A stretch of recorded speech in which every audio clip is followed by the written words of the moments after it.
Hello everyone and welcome to another DVP. And as I'm sure you've noticed just by the weird colors here, I'm not really playing a ladder game. I'm playing a nice relaxing game versus my friend Moxley. And Mox is a pretty talented diamond player.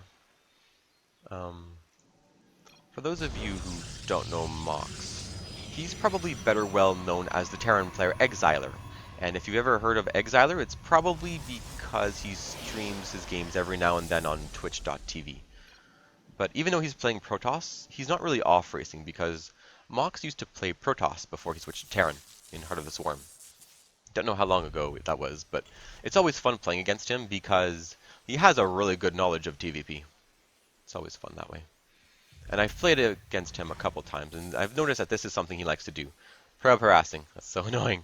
Doesn't really do any damage, but it is annoying anyway. If this ever happens to you, if you're unable to wall off in time before the probe makes its way into your base, just place the Raxes a little closer to the mineral line, and you can pretty much pull a worker and deny this headache. And if you guys haven't noticed quite yet, this replay is about 45 minutes long, so you guys are in for a long one today. So I'm going to try and separate this into two segments just so it's a little bit easier. Alright, so we scout, cybernetics core, about 60 gas mined, a little bit of chrono boost, not too much, and about 75 gas mined. And this is a little bit of a weird build order, but it's more or less something that Mox likes to do against me because I don't like gas builds, so little mind tricks like that throw me off. Not many mind tricks in this game, so not too bad. And I bring you this game because I figure you guys kind of need to understand my late game and my train of thought for the late game to understand my mid game, because there's a lot of things that I do that just don't make sense until you see the late game. There's lots of decisions that I make that just don't make any sense and that you would normally not do until you see the late game, then it makes sense and everything's fine then. Just because I do it, it doesn't necessarily mean you want to be doing it too. So engage, our opponent is prepared. I love Pookie. You gotta love that guy. That guy's awesome. Yeah, Pookie has a great sense of humor. And no, Pookie is not a girl. He's a guy. And that only adds to his humor.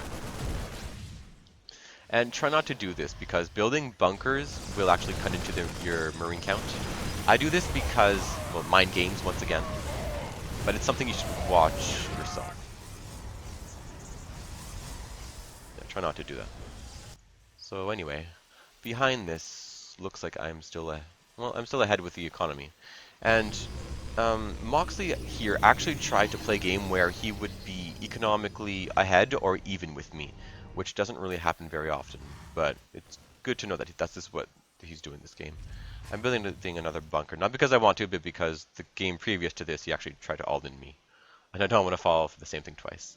So I pushed out with Marines, a little bit less than 16. I get 2 sentries here, which is great, but in the end, he does clean up pretty much every marine that I have. And I pushed out with 10 because 10 is an important number. You guys probably know that 16 is the marines. Yeah, 16 marines is the amount you need to 2-shot both zealots and stalkers.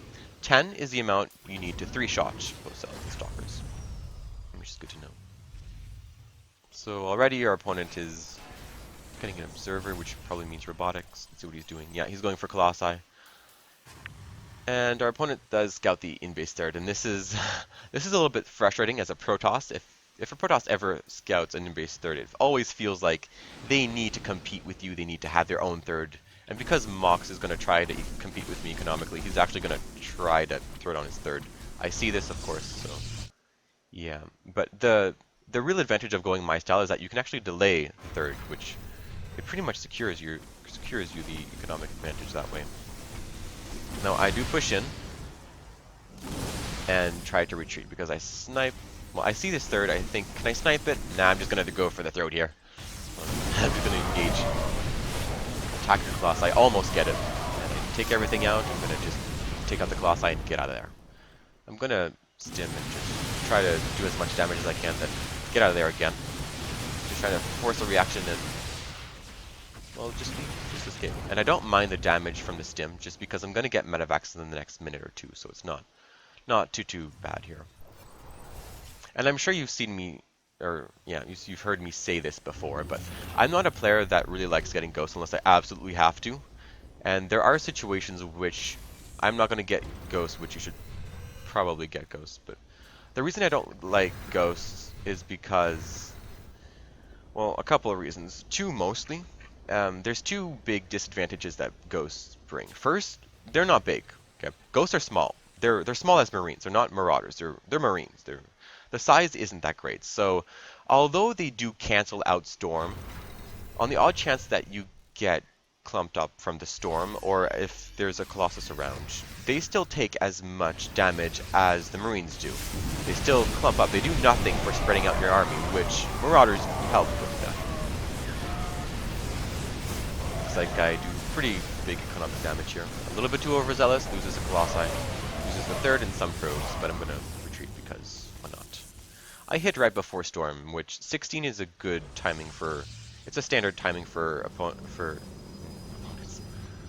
protoss to get storm. But as I was saying about the ghosts, because they're so small, that's a little bit of a hindrance to me. The real reason why I don't get ghosts, however, is because ghost is kind of a dead tech. They're kind of like reapers. Reapers are good and ghosts are good, but try transitioning out of them. It's a little bit difficult. I've never seen someone transition successfully out of ghosts and, say, Vikings, well, into, like, say, battle cruisers or ravens or something. It's just really difficult to do. And that's really the main reason why I don't like ghosts. Storm revealed. I'm going to see exactly what he has, and I figure I can take out his Nexus again. I can do this. And I do it. Take out some probes, which is a huge loss for him. He lost the Nexus again, some probes. And you can see here, he tried to rebuild and catch up, but yuck. In the back of this, I do take out the Warp Prism. The harassment is not really that effective.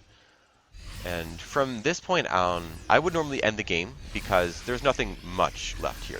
There's really nothing left for me to say. But, spoiler alert, I would normally end the game here if I didn't lose my entire army to storms. Big spoiler alert. But because I do, I'm going to continue the game because it does get kind of close after that happens. So we're going to scout to see where our opponent has. Since we do reveal the storm, we're going to try and force engagements. Engagements in small numbers. We're going to try and make our opponent attack us with the storms. Now, because we have a lot of an army supply, that doesn't necessarily mean much, because with our style, we don't really have any anti-colossi or anti-storms. And the mid-game starts, or sorry, the mid-game ends and the late game starts when our opponent has both colossi and storms. One good storm, he whiffs a couple more storms. So just dodging in and out. But since the mid-game has started already, the supply advantage that I would have had doesn't necessarily mean as much as it would, just because we don't have Vikings, we don't have Ghosts, we don't have anything like that. And it's about 21 minutes into the game. This is a good chance to pause.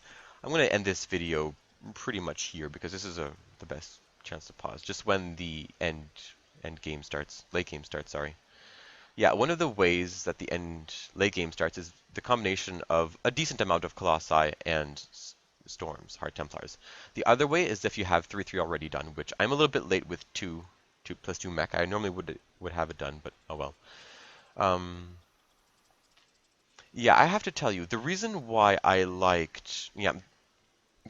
don't go for Ghost is because I like range. There's two things that I like a lot about Terrans, and the first was the Marines. Now, let's pretend that the Marines is not an overpowered unit, because it is good against every matchup in pretty much every state of the game. But the unit itself, when I was starting StarCraft 2, shoots up, and this is something that I found very important. I didn't want to react depending on if my opponent got air units or whatever. The second reason why I like Terran so much is because of the ranged units. Now, tanks have a huge 13 range. That's the biggest ranged unit in the game. That's the biggest range for anti-ground. As for anti-air, the Viking is the biggest one, or at least it was until Tempest came. So this is why I like Terran so much, and because of that, I tend to go for tanks as a late game. You see I have 4 factories, and they're all going to start producing tanks.